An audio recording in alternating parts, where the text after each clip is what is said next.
Welcome back, guys. We are now on video 3 of chapter 9, and I would like to compare the recessionary gap to the inflationary gap side by side.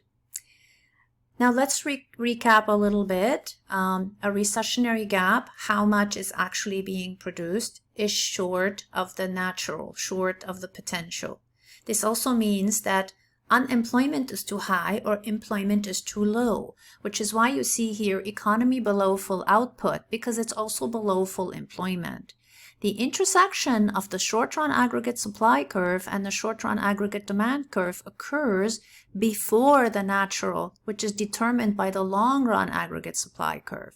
So what we have here is too many people unemployed, which means the unemployment rate is higher than 5%. And we're also looking at the fact that how much is being produced is less than how much we should produce. This is recessionary. Now, if we look at inflationary gap, economy is above full output. How much is being produced indicated by the intersection of the short-run aggregate supply curve in red and the short-run aggregate demand curve in black, right? They're intersecting past the natural, which is determined by the long-run aggregate supply curve.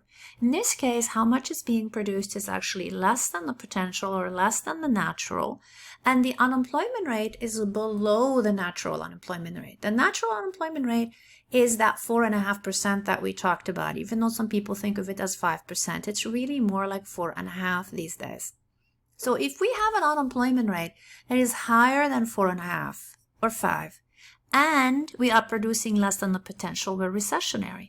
If we have an unemployment rate that is below that 4.5% or so, and we're producing more than the natural, then we are in an inflationary gap. So side by side, you can see intersection short of the natural, intersection past the natural. Unemployment that is too high, unemployment that is actually below the full level, and that's very good. Not a problem with inflation typically, unless there's some sort of weird stagflation going on, and we will discuss that. Or you come into an inflationary state and you don't have an issue necessarily with unemployment. And I don't know if we covered stagflation or not, but in these particular videos where I lead a PowerPoint, stagflation is when you have a combination of very high cyclical unemployment coupled with high cost push inflation. Those two in particular, when they come together, we get pretty concerned that we are ending up with too few people employed, but yet they have to pay more for goods and services.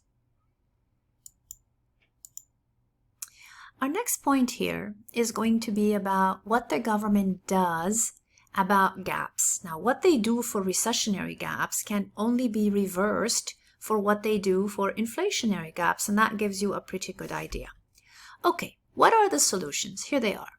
They cut taxes for individuals. They cut taxes for businesses. They increase consumption, which is how much the household sector ends up spending. They increase investments, which is how much the business sector ends up spending. They increase production, because if they're buying from businesses and if they're putting money in the pockets of individuals, then the real GDP itself is going to go up.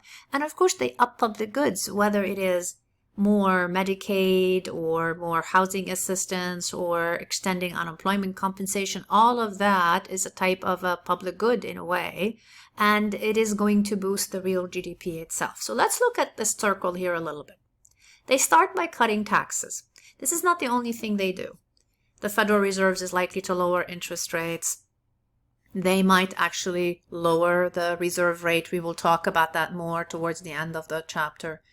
Fiscal policy is enacted. This is probably the first time I'm using that with you. Whenever Congress changes the income taxes or changes how much they spend directly, and they do it in a form of, controlled, deliberate for a certain period of time, it is discretionary fiscal policy.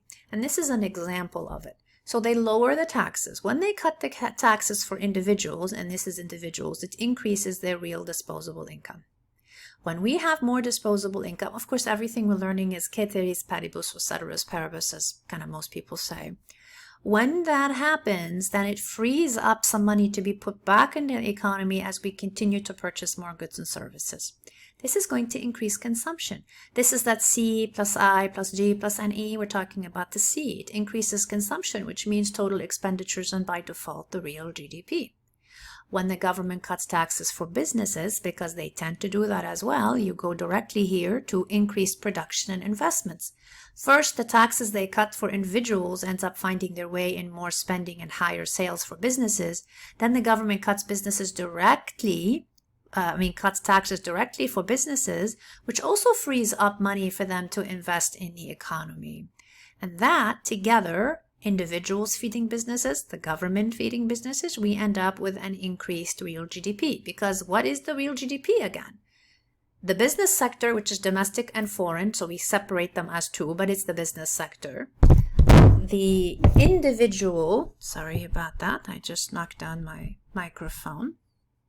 The taxes for individuals, which means the household sector, and then the government. Those are your players, and they're all playing, right? And this is how they stem it. Now, if they were trying to deal with inflationary gaps, they would raise the taxes. They would cut back on the consumption and the investments. They would hold back the economy and cut back on production. It's not a popular thing to do, but let me tell you, if the economy is doing just fine and then the government goes and finds a way to increase spending and cut taxes all at once, or even just one, and enough of it, it will put the economy into a recession. So giving tax cuts when people are doing well is a bad idea. Not giving them a tax cut when they're not doing well is also a bad idea. It's all about appropriate timing. It's like saying, when is a good time for me to eat? When you're hungry. When is a good time for me to sleep? When you are tired. To try to force you to sleep when you're full of energy and you're wide-eyed, that's not going to work. When we are trying to wake you up after 2 hours of sleeping when you're exhausted, that's not going to work either, right? It's all about giving the economy what it needs when it needs it. Timing and tools are very important. That combination of what to do and when to do it is very relevant here. Our next points to explore in this video are the two types of taxes that we have. The government has at its disposal, we said, taxes as a tool, period. Now we're going to say that tool comes in a couple of varieties. We have income taxes. Remember, economics is not creative when it comes to how we label things. And frankly, thank God, I want red to be called red and blue to be called blue, right? So income taxes are called income taxes. They are taxes that are dependent on income. See if you can't remember that. See this dependent sign? Log that somewhere in your brain. It's dependent, that how much taxes people pay is dependent on how much income they have. So examples are federal income taxes, state income taxes, Medicare, or Social Security. This is the type of tax that Keynes would be very fond of. Why? Because it's the kind of tax that impacts disposable income. Therefore, it's going to impact consumption and savings. And Keynes thinks, this is really also why I think this, okay? I'm going to tell you. He doesn't exactly say it this way, but I'm going to kind of adjust it so we understand it today.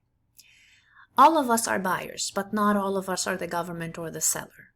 You can have your own business and draw a personal salary, and you still have to spend on your mortgage and on your groceries and stuff like that.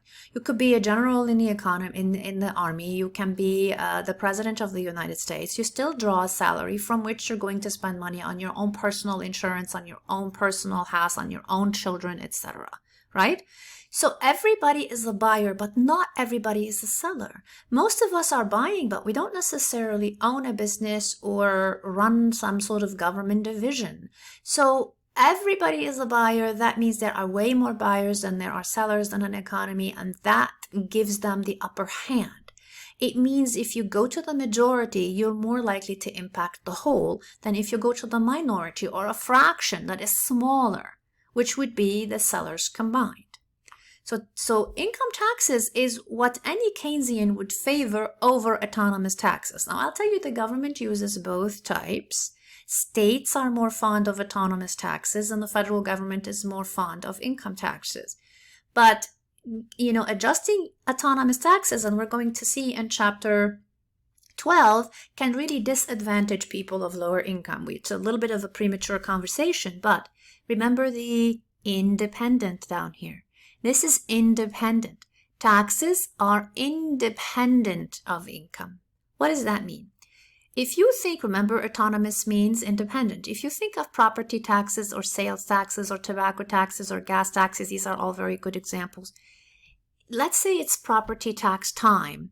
You can't tell the state or the city where you live, because often they are city taxes, at least in part, and you can say to them, well, I lost my job or I didn't get my bonus, so I don't want to pay your property taxes. On the other hand, if we do lose our jobs, God forbid, or if we do take a pay cut, the amount of income taxes we have to pay also drops. But the amount of autonomous taxes don't necessarily drop. We also find, and kind of log that somewhere if you can in your memory, that autonomous taxes are more about the final prices of goods and services. The property tax on your house changes your payment every month, which means it changes the price of your house. A sales tax changes the subtotal to a bigger total, right? Tobacco tax is that $4.04 approximately that, for instance, Massachusetts imposes on cigarettes. That makes the final price of cigarettes that much higher. Gas tax, the same thing. Income tax, on the other hand, has nothing to do with the prices of things. Income-driven economy, demand creates its own supply, Keynesian. Price-driven economy, right? Supply creates its own demand. That is classical, or in today's world would be more what the GOP, what a Republican bent might actually do. And I'm not trying to be political. I am just telling you. We find that in conservative environments, changing autonomous taxes is more popular. But in less conservative environments, you find that changing income taxes is actually more relevant. Okay, we're going to stop this video right here, and we're going to pick up with the last concept in the chapter, which is the spending multiplier.